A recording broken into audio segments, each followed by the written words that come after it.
I know a lot of people that are really hung up on their exes. And by that I mean like they hate their exes. And you should never really hate an ex to me, because that's just showing that you're still invested in that past relationship, that you're still holding on to something. And then if you date somebody, you're just gonna, compare this new person that you're dating to your ex, and that's not fair to like the new person at all.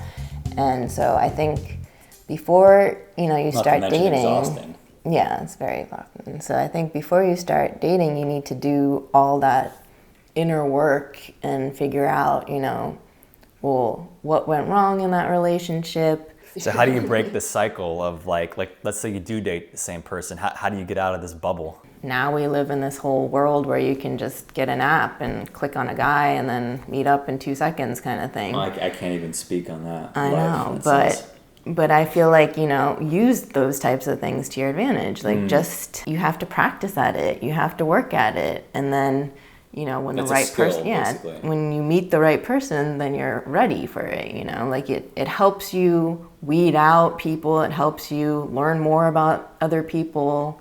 And it's just, to me, I feel like you shouldn't do online dating and all this stuff in the hopes of meeting your true love, because honestly, it might not work out that way.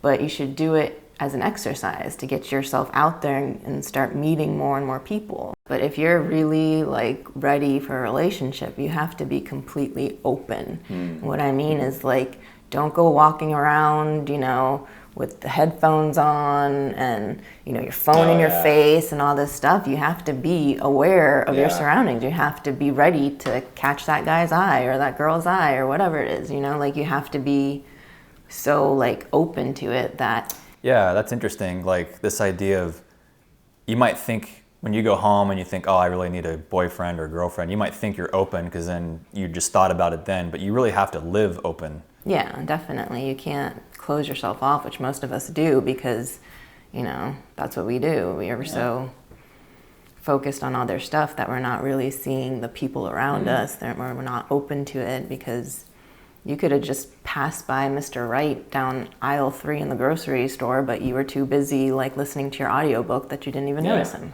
You got to be a pro people watcher. Exactly. So I think, it's more important that you're just more aware of everybody around you, and that you're willing. Very zen.